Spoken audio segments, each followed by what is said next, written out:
প্রণাম মুনিবর, আপনাকে স্বাগত জানাই। আসুন।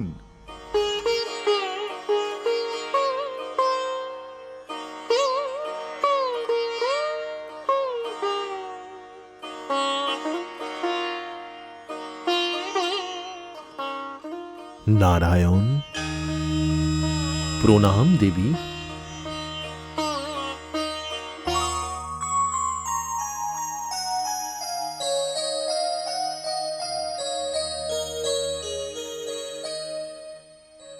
বেশ রাজন,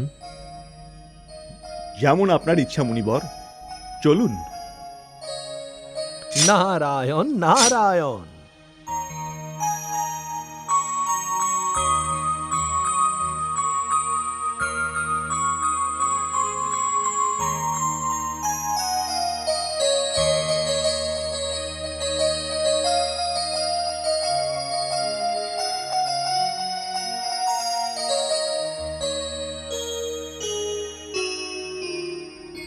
আমরা ধন্য হয়ে গেছি দেবী। প্রণাম ঋষিবর। প্রণাম ঋষিবর। মহারাজ, আপনি আজ্ঞা দিন। যেমন আপনাদের ইচ্ছা। প্রণাম। পর্বতরাজ, একে দেখে দেখে মন তো ভরছে না, কিন্তু আমাকেও এবার প্রস্থান তো করতেই হবে। এ কি করে সম্ভব দেবর্ষি? অতিথি তার নিজের ইচ্ছায় আসতে পারেন, কিন্তু যেতে পারেন না। আমার রাজ্যের সর্বত্র উৎসবের আয়োজন করা হয়েছে। আমার কন্যার নামকরণের উৎসব অনুষ্ঠান হবে। আপনাকে আমার মিনতি স্বীকার করে থাকতেই হবে দেবর্ষি। যেমন দেবী ভবানীর ইচ্ছা। আমিও দেখবো, আমিও দেখবো, আমিও দেখতে চাই। এসো পুত্রী, দেখো। মাতাশ্রী, এর নাম কি রেখেছো? পুত্রী, এখনো ওর নাম রাখা হয়নি। দেবর্ষি নারদ, এ আমার জ্যেষ্ঠ কন্যা গঙ্গা।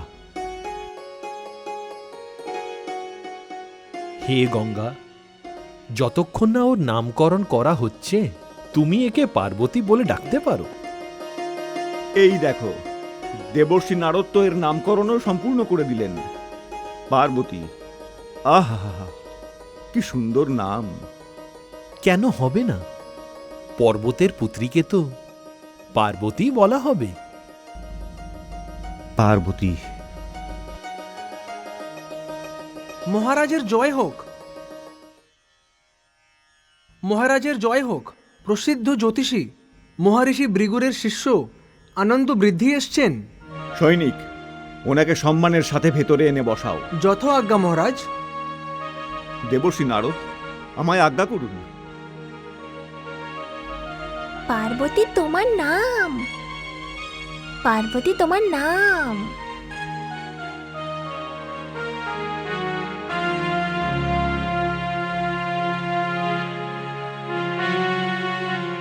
ব্রাহ্মণদেব, প্রণাম গ্রহণ করুন। আয়ুষ্মান ভব রাজন, বিরাজ করুন। ব্রাহ্মণদেব, আপনি তো ভালোভাবেই জানেন যে আমার ঘরে কন্যারত্ন জন্ম নিয়েছে। আমি আমার কন্যার ভবিষ্যৎ জানার জন্যে অত্যন্ত উদ্গ্রীব। শুক্লপক্ষ দ্বাদশীর দিনে ঠিক মধ্যাহ্নকালে কন্যা ভূমিষ্ঠ হয়েছে মহারাজ। ব্যাস ব্যাস মহারাজ, আমার জন্য এতটুকুই জানা যথেষ্ট। ও আহা আহা মহারাজ, কি শুভক্ষণেই না কন্যার জন্ম হয়েছে। চন্দ্রমার স্থিতি। কি ব্যাপার মহারাজ, আপনি চন্দ্রমার কথা বলতে বলতে হঠাৎ চুপ হয়ে গেলেন কেন? না না মহারাজ, আমি চুপ করিনি। আমি তো এটাই বলতে যাচ্ছিলাম যে চন্দ্রমা সমস্ত সৌভাগ্য নিয়ে আপনার ঘরে এসেছে। কন্যার নক্ষত্র প্রবল, গ্রহের অবস্থাও মঙ্গলজনক। কিন্তু ক্ষমা করবেন মহারাজ, জন্মপত্রিকা বানানোর জন্য আমার একটু সময় লাগবে। হে আনন্দবিধি, আপনি যত ইচ্ছা সময় নিন, কিন্তু ওর জন্মপত্রিকা সম্পূর্ণ হওয়া দরকার। হ্যাঁ মহারাজ, জন্মপত্রিকার ব্যাপারে আমি আর আপনাকে কি বলি। এমন মনে করুন যে আপনার ঘরে সাক্ষাৎ স্বয়ং ভবানী জন্মগ্রহণ করেছেন। এ কি সত্য হে দেব? হ্যাঁ মহারাজ। মহারাজ, এবার আজ্ঞা দিন, আমি দুদিন পর জন্মপত্রিকা নিয়ে স্বয়ং চলে আসব। আপনাকে অসংখ্য ধন্যবাদ ব্রাহ্মণদেব। আয়ুষ্মান ভব। চলো শিষ্য।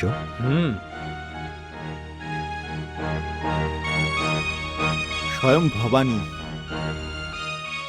গুরুদেব একটি প্রশ্ন করব? হ্যাঁ হ্যাঁ, নিশ্চয়ই। গুরুদেব, গিরিরাজ কন্যার জন্মপত্রিকা করতে করতে আপনি থেমে গেলেন কেন? কারণ এই জগতে এক প্রবল প্রতাপী অসুরের জীবনের সুতো এই জন্মপত্রিকার সাথে জুড়ে আছে। অর্থাৎ গুরুদেব? আমরা সেখানেই যাচ্ছি বৎস। গুরুদেব, আমরা কোথায় চলেছি? আমরা সেখানে যাচ্ছি বৎস যেখানে তোমার প্রশ্নের উত্তর রয়েছে। কশ্যপদিতির পুত্র, অসুর সম্রাট, দেবরাজ ইন্দ্রের ভ্রাতারকাসুর, মহাশক্তিশালী প্রতাপী মহারাজ তারকাসুরের কাছে।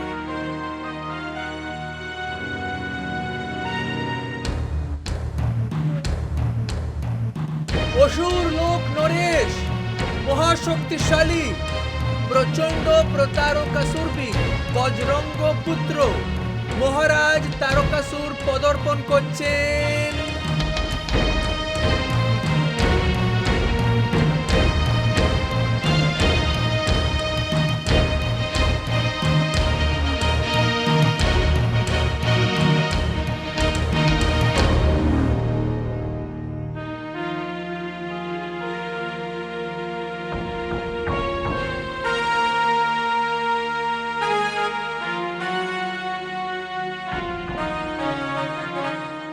মহারাজের জয় হোক।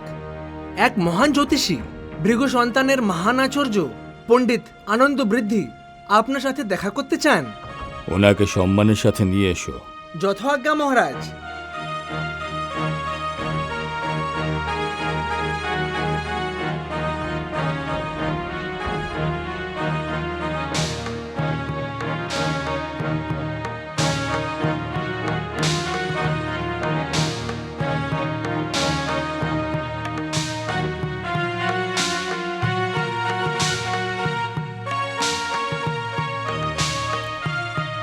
প্রণাম গ্রহণ করুন।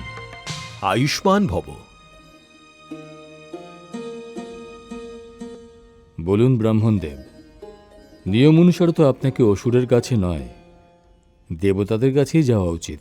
মহারাজ, আমি একজন জ্যোতিষী, আর নিয়ম অনুসারে আমাকে যেখানে আসা উচিত আমি সেখানেই এসছি। তাহলে এখানে আসার কোনো বিশেষ কারণ হবে? আপনি যথার্থই বলেছেন মহারাজ। কি সেই কারণ? মহারাজ, কাল আমি পর্বতরাজ হিমালয়ের নবজাত কন্যার জন্মপত্রিকা তৈরি করছিলাম। আমি জন্মকুণ্ডলিতে স্পষ্ট দেখেছি যে পর্বতরাজের এই কন্যা আপনার কাল হয়ে ধরণীতে এসেছে। অর্থাৎ মহারাজ, এই কন্যা আপনার মৃত্যুর কারণ হতে পারে। আপনি জ্যোতিষী, সেই কারণে আমি আপনার সম্মান করছি। আপনি বোধ হয়ে মহারাজ তারকাসুরের রক্ষাসুরের সম্পর্কে অবগত নন। আমি জানি মহামন্ত্রী, ভালোভাবেই জানি। মহারাজ তারকাসুরের মহিমার সামনে আমি নতজানু হই। ওনার বীর্য, ওনার নীতির আমি প্রশংসা করি। এই জন্যই তো কালের হাত থেকে রক্ষা করতে আমি এখানে এসেছি। এ কথা আমি নয়, আমার জ্যোতিষ বিদ্যা বলছে। জ্যোতিষাচার্য, আমি আপনার কথাগুলো এক বর্ণও বিশ্বাস করলাম না। কথায় বলে ভাগ্যের রচয়িতা স্বয়ং ব্রহ্মা। তাহলে আপনি ব্রহ্মার লেখা কিভাবে পড়তে পারেন, যা সকলের মাথায় কোন অদৃশ্য ভাষায় লেখা থাকে? ক্ষমা করবেন মহারাজ, এই বিদ্যাকেই তো জ্যোতিষবিদ্যা বলে, আর আমি নিজের এই বিদ্যার ওপর পূর্ণ আস্থা রাখি। কিন্তু আমি বিশ্বাস করি না। আপনি কি কোনো প্রমাণ দিতে পারেন যাতে আমি আপনার কথাকে বিশ্বাস করতে পারি? নিশ্চয়ই মহারাজ। কিন্তু এ কথা মনে রাখবেন ব্রাহ্মণদেব, যদি আপনি আমাকে বিশ্বাস না করাতে পারেন তাহলে তার পরিণাম মৃত্যুদণ্ড পর্যন্ত হতে পারে। আমি মেনে নিলাম মহারাজ।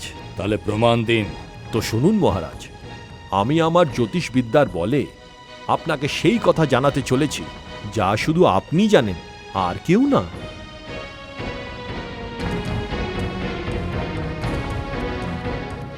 আমি জানতে চাই কি সেই কথা। সে কথা হলো মহারাজ, যে ব্রহ্মদেব আপনাকে বর দিয়েছিলেন যে আপনার মৃত্যু ভগবান শিবের পুত্রের হাতেই হবে, আর সেই পুত্র 7 মাসের হবে। বলুন মহারাজ, আমি সত্য বলছি কি না? হ্যাঁ ব্রাহ্মণ দেবতা, এ কথা সত্য। আপনার প্রতি আমি যে শব্দ উচ্চারণ করেছি তার জন্য আমি সত্যি ক্ষমা প্রার্থী। আপনি সত্যিই বিদ্বান, মহান জ্যোতিষী। আপনি যেসব বললেন তার প্রতিটি কথা সত্যি। ব্রহ্মদেব আমাকে এই বরই দিয়েছেন যে শিবের 7 মাসের পুত্রই আমাকে মারতে পারবে। কিন্তু বিশ্ব সংসার এটাই জানে যে সতীর দেহ রাখার পরে ভগবান শিব যেভাবে সমাধিতে লীন হয়ে আছেন, ওনাকে সেই অবস্থা থেকে বের করে আবার সাংসারিক করে তোলা কঠিনই নয়, অসম্ভব। আর ভগবান শিবের পুত্র তো তখনই হবে না যখন তিনি পুনরায় বিবাহ করবেন। মহারাজ, আমার জ্যোতিষজ্ঞান এই কথা বলছে যে পর্বতরাজ কন্যা পার্বতী ভগবান শিবকে এই অবস্থা থেকে বের করে আনবে আর ওনাকে সাংসারিক আকর্ষণের প্রেরণা জাগাবে। পর্বতরাজের এই কন্যাই ভগবান শিবের অর্ধাঙ্গিনী হবেন আর এনারই পুত্র। ব্যাস ব্যাস ব্রাহ্মণদেব, কি চান আপনি? যে আমার মতো এক মহাবীর পরাক্রমী সম্রাট তারকাসুর স্বয়ং গিয়ে ওই সদ্যজাত ছোট্ট কন্যাকে নিজের হাতে বধ করি? মহারাজ, যতক্ষণ আপনার জন্য প্রাণ সমর্পিত করার জন্য আপনার এই সেবক উপস্থিত আছে, ততক্ষণ আপনাকে কোনো রকম কষ্ট করার কোনো প্রয়োজন নেই। আপনি আমাকে আজ্ঞা করুন মহারাজ। সেই ক্ষুদ্র বালিকা আমাকে দেখতেই ভয়ে নিজের প্রাণ ত্যাগ করে দেবে। আমার নাম অন্ধক। অন্ধক, আমাকে দেখতেই লোক অন্ধ হয়ে যায়। ঠিক আছে অন্ধক, তুমি যাও আর সেই বালিকাকে শেষ করে দাও, আর আনন্দ বৃদ্ধির এই চিন্তাকে চিরতরে সমাপ্ত করে দাও। যা আজ্ঞা মহারাজ।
কে তুমি? আমি হচ্ছি দৈত্য অন্ধক। তোরই নাম পার্বতী নাকি? না, আমার নাম গঙ্গা। এই হলো আমার ভগিনী পার্বতী। যা, চলে যা এখান থেকে। তুই পালিয়ে যা এখান থেকে। কেন কেন আমি চলে যাব? আমি যদি তোর সামনে এর হত্যা করে দেবো, তাহলে তুই ভয় পেয়ে যাবি। শিগগিরই চলে যা এখান থেকে। না, আমি আমার ভগিনীকে ছেড়ে কোথাও যাব না। তুই এত ভয়ঙ্কর, আমার ভগিনী দেখে ভয় পেয়ে যাবে। তার মানে কি তুই এখান থেকে যাবি না? না। আচ্ছা। আচ্ছা।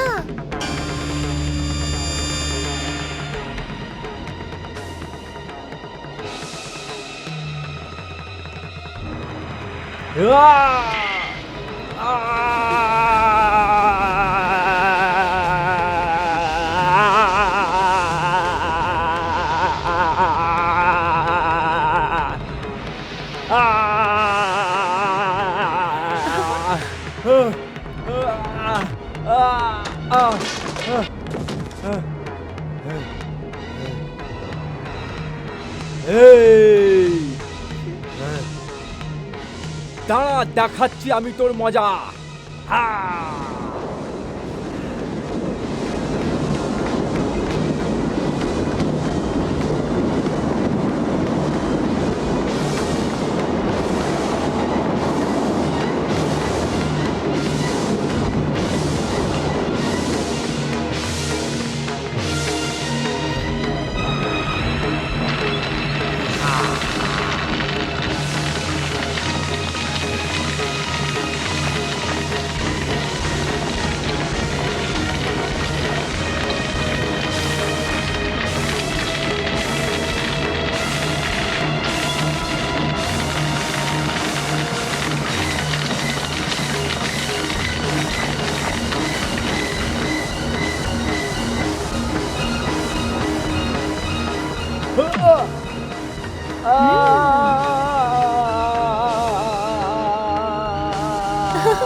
আয় এদিকে আয় আয়।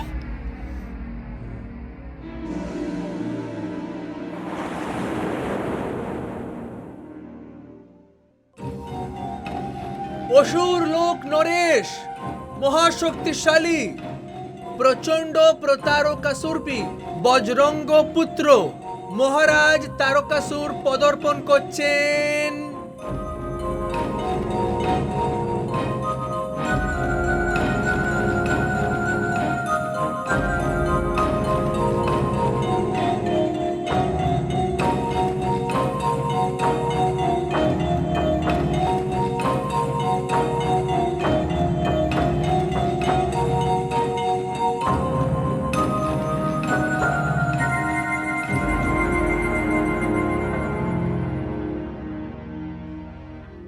গঙ্গা, পার্বতী, আমার পুত্রী গঙ্গা। পার্বতী, গঙ্গা, গঙ্গা আমার মা, ঠিক আছো তো? হ্যাঁ পিতাশ্রী। পুত্রী, কোথায় সেই রাক্ষস? ও রাক্ষস ছিল, ও তো ভয় পেয়ে চলে গেছে। পালিয়ে গেছে? কার ভয়? আমার ভয় পিতাশ্রী। তোমাকে ভয় পেয়ে রাক্ষস পালিয়ে গেল? হ্যাঁ পিতাশ্রী। আজ থেকে আমি এই দুই কন্যাকে কখনো একা ছাড়ব না। ভবনের বাইরে এদের সুরক্ষার দায়িত্ব আপনার সেনাপতি। যথাজ্ঞা মহারাজ।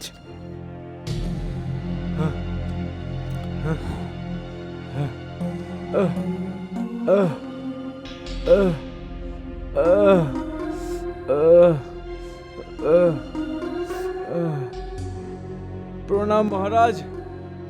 তোমার কি হয়েছে অন্ধ? ওই কন্যার বোধ করতে তোমার এত আঘাত লাগলো অন্ধক? না সেনাপতি মহাশয়, ওই কন্যা অবধি তো আমি পৌঁছতেই পারিনি। কি? হ্যাঁ সেনাপতি মহাশয়, ওই কন্যার দোলনার কাছে ওর বড় বোন গঙ্গা দাঁড়িয়েছিল। যখন আমি ওই কন্যার হত্যা করতে এগিয়ে গেলাম, তখন আমাকে গঙ্গার মুখোমুখি হতে হলো। আর সে আমার সমস্ত মায়াবী শক্তির সর্বনাশ করে দিল মহারাজ। এসব তুমি কি বলছো অন্ধ? আমি যথার্থই বলছি মহারাজ। ও আমায় দেখে এগিয়ে এলো, তো মনে হলো যে যে কেন মহাসাগর আমার দিকে এগিয়ে আসছে। আর সেই সাগর আমাকে এত দূরে ছুঁড়ে ফেললো যে আমি এক গাছের সাথে গিয়ে ধাক্কা খেলাম। তারপরের আমার অবস্থা আপনি তো দেখতেই পাচ্ছেন মহারাজ। না, এ হতে পারে না অন্ধক। এই হারের বিলাপ করার চেয়ে ভালো ছিল যে এখানে না এসে তুমি ওখানে আত্মহত্যা করে নিতে। মহারাজ, না, আমি তোর মতো কাপুরুষের মহারাজ হতে চাই না।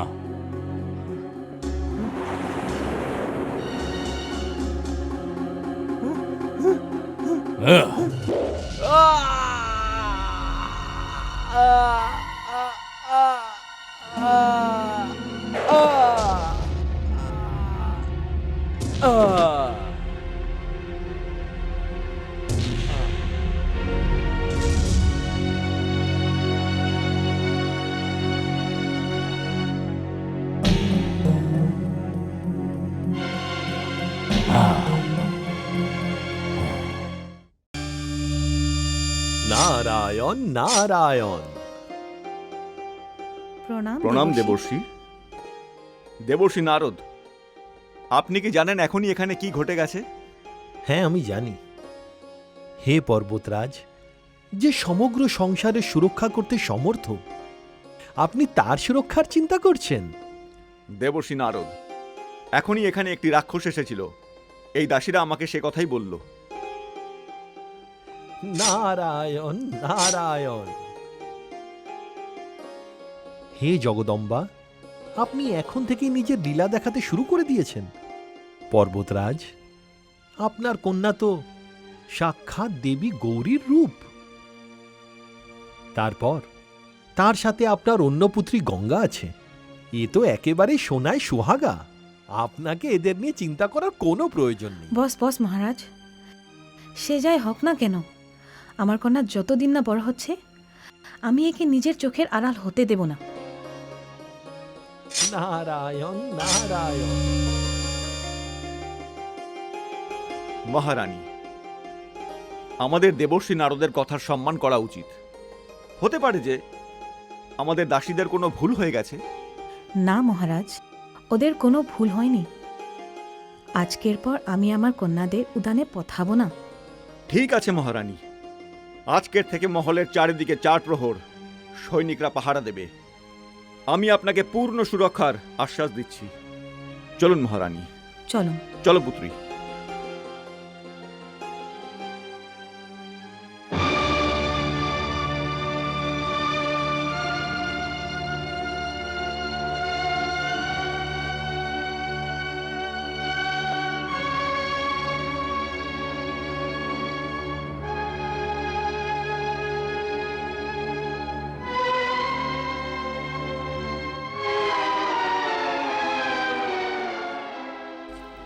মহারাজ,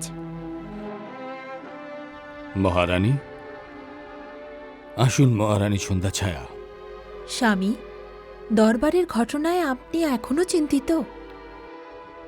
হ্যাঁ মহারানী, আমি এই কারণে চিন্তিত নই যে আমাকে আমার এক সৈনিককে বধ করতে হয়েছে। আমি এই কারণে চিন্তিত কারণ অসুর অন্ধকের এই অবস্থায় পৌঁছানোর কারণ আর কেউ নয়, একটি ছোট্ট বালিকা, যার কারণে আমাকে আমার এক বিশ্বস্ত সৈনিককে আজ হারাতে হলো। মহারাজ, আপনি ওই ঘটনাটাকে ভুলে যাচ্ছেন না কেন? জীবন মৃত্যুর যে প্রশ্ন রয়েছে, আপনি তার উপরেই ছেড়ে দিচ্ছেন না কেন, যে এই সংসারের রচনা করেছেন?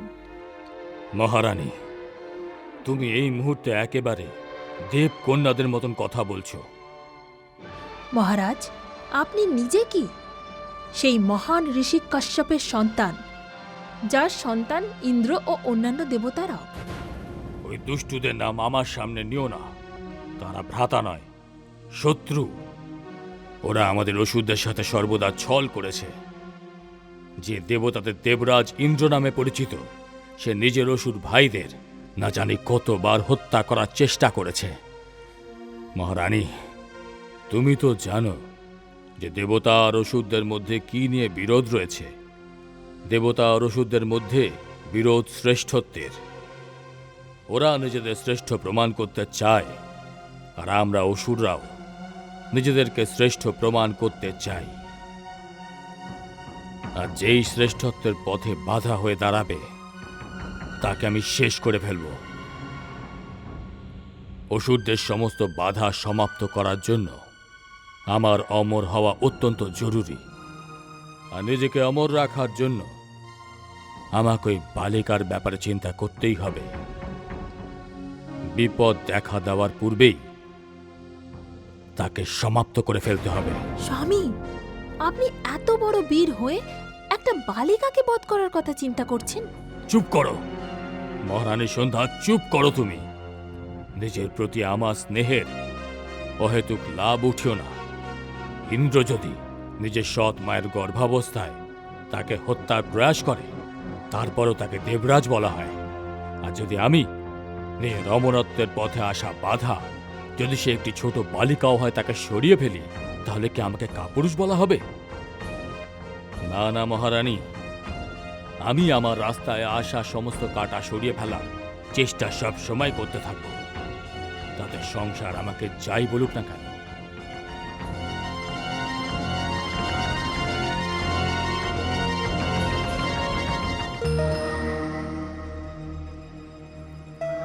আমি অতীত।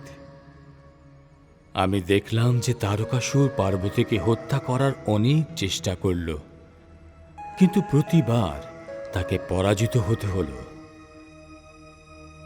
সে নিজের বিফলতায় অস্থির হয়ে উঠতে থাকল, তাও সে হার স্বীকার করল না। আর ওদিকে পর্বতরাজ আর ওনার মহারানী নয়না নিজের কন্যা পার্বতীর সুরক্ষার প্রতি খেয়াল রাখলেন। শক্তির অবতার পার্বতী পর্বতরাজের স্নেহে ও মহারানী নয়নার মমতায় লালিত পালিত হচ্ছিল। তারপর এক রাত্রে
আচ্ছা, এই তাহলে গঙ্গা এই অন্ধকের মতন এক ভয়ানক রাক্ষসকে নিজের মায়াবী শক্তির বলে এমন আহত করলো যে তাকে বাধ্য হয়ে ফিরে যেতে হলো।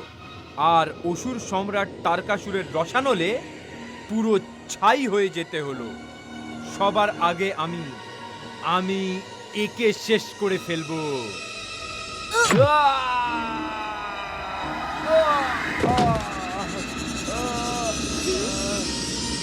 এইসব কি হচ্ছে?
মহারাজ, এ তো কোনো অসুরের চেঁচানো মনে হচ্ছে।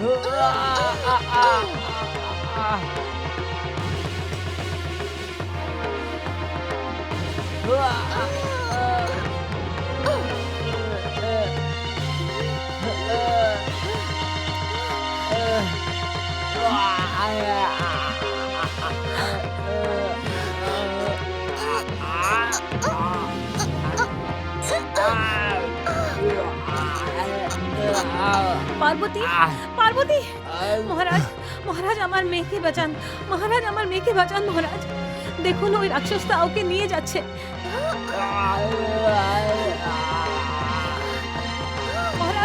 মহারাজ আমার মেয়েকে বাঁচান মহারাজ।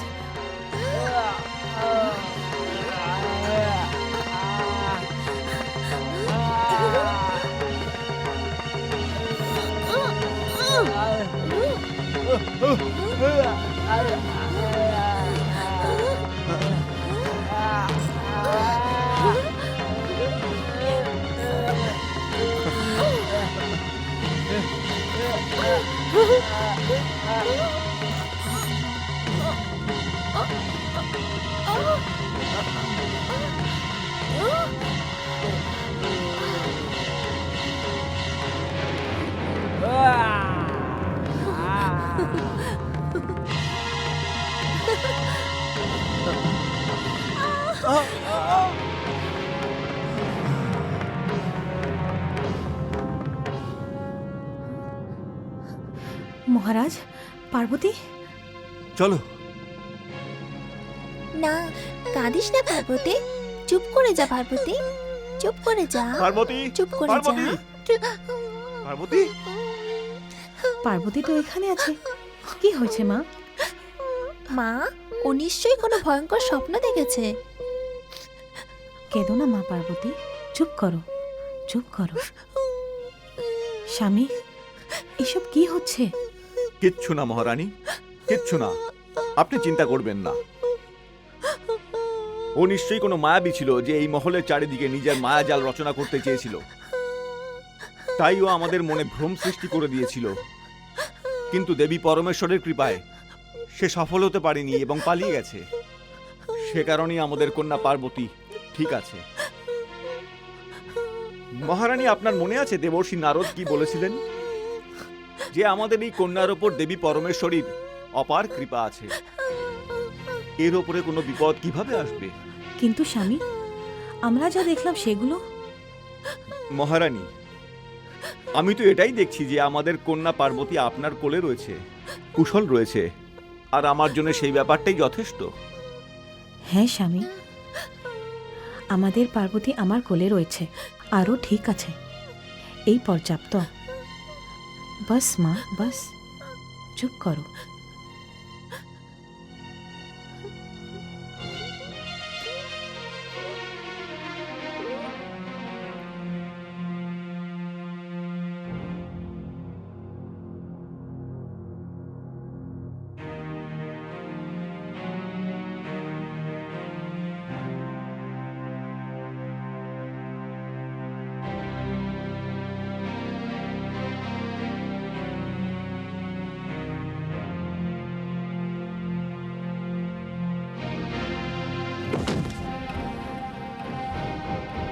আতঙ্ক,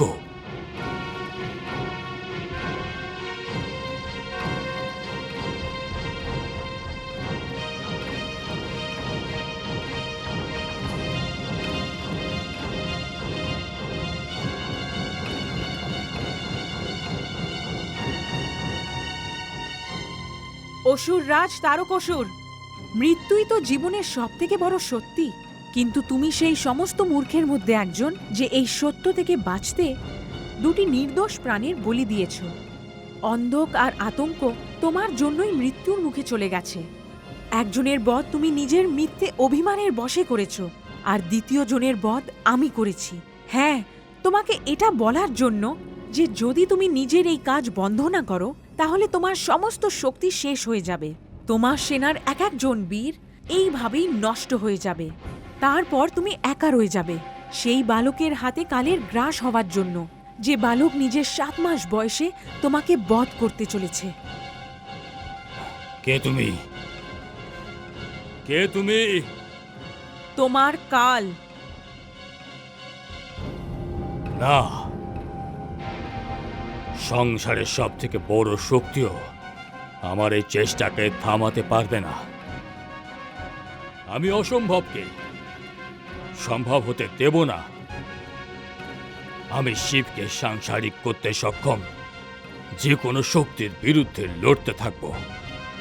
আমি থাকতে শিবের বিবাহ হতে পারে না, কিছুতেই হতে পারে না।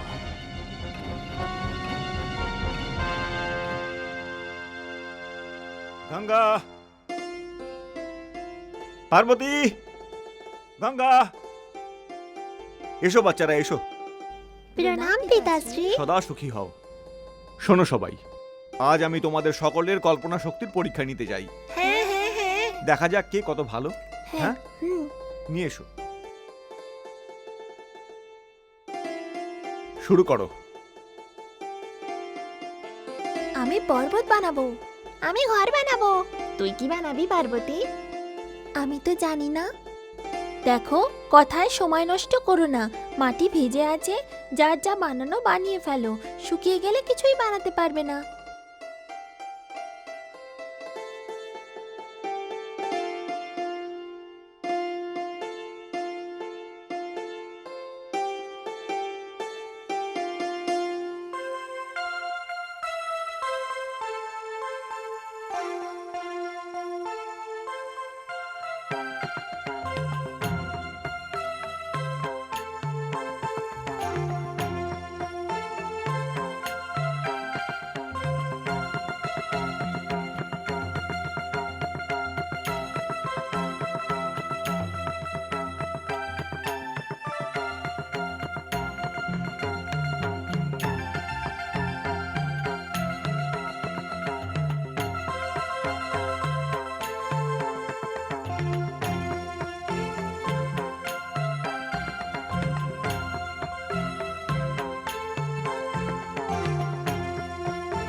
তুমি কি বানিয়েছো? আমি ঘর বানিয়েছি। সুন্দর, খুব সুন্দর।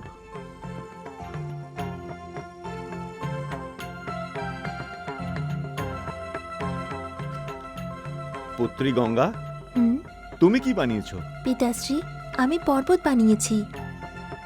বাহ, সত্যি কি সুন্দর পর্বত বানিয়েছে আমাদের আদরের কন্যা।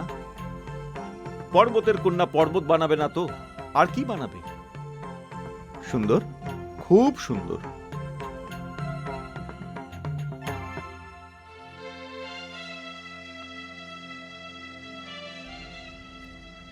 কন্যা পার্বতী, হ্যাঁ তুমি কি বানিয়েছো? পিতাশ্রী, আমি মূর্তি বানিয়েছি। দেখুন। আরে, এ তো ভগবান শিবের মূর্তি হয়ে গেছে। ভগবান শিবের? হ্যাঁ, ভগবান শিবের। তুমি কি ভগবান শিবকে দেখেছো? না তো। তাহলে তুমি এই মূর্তি কিভাবে বানালে? সেই মুখমণ্ডল, সেই চোখ, সেই নাসিকা, এসব কিভাবে করলে তুমি? আমি কি করে বলবো পিতাশ্রী? আমি তো শুধু মাটিকে আকার দিচ্ছিলাম। যেমন যেমন আমার মনে আসছিল তেমন তেমন আমি বানাতে থাকলাম। নিরাকারকে আকার দিতে থাকলাম, সাকার করতে থাকলাম। আর তৈরি হয়ে গেল আমাদের আরাধ্য দেব শিবের মূর্তি। হ্যাঁ? ভগবান শিবকে এরকম দেখতে? হ্যাঁ পুত্রী, ঠিক এরকমই দেখতে উনি। এ তো চমৎকার হয়ে গেছে। শিবের রূপ সাকার হয়ে গেল। এই মূর্তি দেখে কেউ কিভাবে বলবে যে এটি একটি 5 বছরের বালিকা বানিয়েছে? এটা দেখে তো এরকমই মনে হচ্ছে যে কোনো পরম ভক্ত নিজের আরাধ্যকে শ্রদ্ধা ও ভক্তি সহকারে মূর্তির রূপ দিয়ে দিয়েছে। তুই ধন্য, ধন্য তুই পুত্রী। তুই তো আমাকে সাক্ষাৎ শিবের দর্শন করিয়ে দিলি।